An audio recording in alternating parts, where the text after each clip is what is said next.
ગૌતમભાઈ અદાણીના પિતા કાપડ ઉદ્યોગમાં કાર્ય સંભાળતા હતા. તેમાં પોતાની એક હીરા બ્રોકરેજ પેઢી સ્થાપી. પોલીવિનાઇલ ક્લોરાઇડની આયાતના ઉદ્યોગ સાહસે આ અદાણી માટે આંતરરાષ્ટ્રીય વેપારના દરવાજા ખોલી નાખ્યા. હાલ આ કંપની દેશની સૌથી મોટી મલ્ટીપોર્ટ ઓપરેટર કંપની છે. handle some of the largest container ships that are floating around.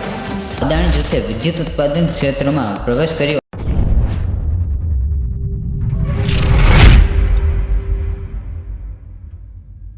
Hello Gujju, કેમ છો બધા? મજામાં જશો. હું છું વનરાજ અને સ્વાગત છે તમારું ગુજ્જુ ઇન્ફોઝોન ચેનલમાં.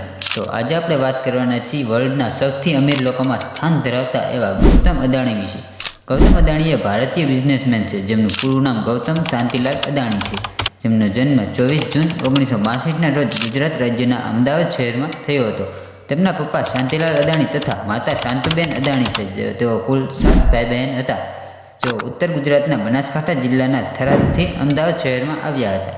ગૌતમભાઈ અદાણીનું પ્રાથમિક શિક્ષણ ચમનલાલ નગનદાસ વિદ્યાલય અમદાવાદ ખાતે પૂરું થયું હતું. ત્યારબાદ તેમણે ગુજરાત યુનિવર્સિટીમાં વાણિજ્ય વિષયમાં સ્નાતક અભ્યાસક્રમમાં પ્રવેશ મેળવ્યો હતો, પરંતુ કોલેજના બીજા વર્ષ દરમિયાન જ અભ્યાસ અધૂરો છોડ્યો હતો. તો આ હતી તેમની બેઝિક માહિતી, એટલે કે તેમના પિતા તથા પરિવારની ઓળખ વિશે. હવે વાત કરીએ તેમના બિઝનેસ વિશે. તો ગૌતમભાઈ અદાણીના પિતા કાપડ ઉદ્યોગમાં કાર્ય સંભાળતા હતા, પરંતુ ગૌતમ અદાણીની રુચિ તેમાં ન હોવાને કારણે તેઓ 1978માં મુંબઈમાં સ્થળાંતરિત થઈ. ત્યાં તેઓ મહેન્દ્ર બ્રધર્સ નામની પેઢીમાં હીરા ઉદ્યોગના કામમાં જોડાયા. આ પેઢીમાં 2-3 વર્ષ કામ કર્યા બાદ ઝવેરી બજાર મુંબઈમાં પોતાની એક હીરા બ્રોકરેજ પેઢી સ્થાપી. 1978માં તેમના મોટાભાઈ મનસુખભાઈ અદાણીએ અમદાવાદ ખાતે એક પ્લાસ્ટિક એકમની સ્થાપના કરી. તેના વ્યવસ્થાપનની જવાબદારી માટે તેઓ મુંબઈ છોડી અમદાવાદ પરત ફર્યા. પોલીવિનાઇલ ક્લોરાઇડની આયાતના ઉદ્યોગ સાહસે આ અદાણી માટે આંતરરાષ્ટ્રીય વેપારના દરવાજા ખોલી નાખ્યા. 1988માં તેમણે અદાણી એક્સપોર્ટ લિમિટેડની સ્થાપના કરી, જે હાલ અદાણી એન્ટરપ્રાઇઝ લિમિટેડ તરીકે ઓળખાય છે. મૂળ આ કંપની કૃષિ અને ઉર્જા પેદાશો સાથે સંકળાયેલી હતી. 1991માં આર્થિક ઉદારીકરણની નીતિઓ તેમની કંપની માટે અનુકૂળ સાબિત થઈ અને તેમણે ધાતુઓ, વસ્ત્રો અને કૃષિ ઉત્પાદનનો ક્ષેત્રમાં તેમનો કારોબાર વિસ્તર્યો.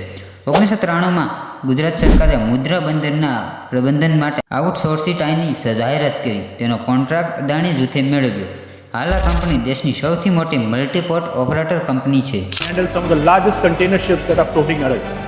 1996માં અદાણી જૂથ દ્વારા અદાણી પાવર લિમિટેડની શરૂઆત કરવામાં આવી. હાલ અદાણી પાવર લિમિટેડ પાસે 4620 મેગાવોટ ક્ષમતા ધરાવતો થર્મલ પાવર પ્લાન્ટ છે, જે દેશનો સૌથી મોટો ખાનગી થર્મલ પાવર ઉત્પાદન છે. 2006માં અદાણી જૂથે વિદ્યુત ઉત્પાદન ક્ષેત્રમાં પ્રવેશ કર્યો અને 2009થી 2012 દરમિયાન તેમણે ક્વીન્સલેન્ડમાં કોલસાની ખાણો તથા ઓસ્ટ્રેલિયામાં એબોટ પોઇન્ટ પોર્ટનું અધિગ્રહણ કર્યું. આ વાત થઈ તેમના બિઝનેસની કે તે બિઝનેસમાં કેવી રીતે ગ્રોથ લાવી. તમારા બધાના મનમાં એક તો સવાલ જરૂર પેદા થતો હશે કે આખરે અદાણી ગ્રુપ કેટલું અર્નિંગ કરે છે, એટલે કે તેઓ દર વર્ષે અને દર કલાકે કેટલું કમાય છે. તો ચાલો વાત કરીએ તેમની અર્નિંગની. 24 નવેમ્બર 2021ના રિપોર્ટ અનુસાર ગૌતમ અદાણીની આવક આશરે $57.8 બિલિયન હતી, જે હાલ 2024માં વધીને $116 બિલિયન થઈ ગઈ છે. અદાણી ગ્રુપ એ વર્લ્ડમાં ટોપ 25મું તથા ભારતમાં બીજું સ્થાન ધરાવે છે, જેથી તેઓ પર યર એટલે કે દર વર્ષે 41,263 કરોડ, પર મંથ એટલે કે દર મહિને 3,438 કરોડ, પર ડે 143.27 કરોડ, પર અવર એટલે કે દર કલાકે 45 કરોડ તથા પર મિનિટે 59.58 લાખ રૂપિયા કમાય છે. તો આ હતી દેશના સૌથી અમીર તથા વર્લ્ડના સૌથી રિચેસ્ટ બિલિયનર્સમાં સ્થાન ધરાવતા ગૌતમભાઈ અદાણીની માહિતી. તો બસ આજ માટે આટલું જ. આશા છે કે તમને આ વિડીયો થ્રુ કંઈક નવી ઇન્ફોર્મેશન મળી છે. જો વિડીયો પસંદ આવ્યો હોય તો વિડીયોનો લાઇક તથા ચેનલ પર જો નવા હોય તો ચેનલ સબસ્ક્રાઇબ જરૂરથી કરી નાખજો. તો મળીએ નવા વિડીયોમાં નવા ટોપિક સાથે. ત્યાં સુધી જય હિન્દ, જય માતાજી, બાય બાય.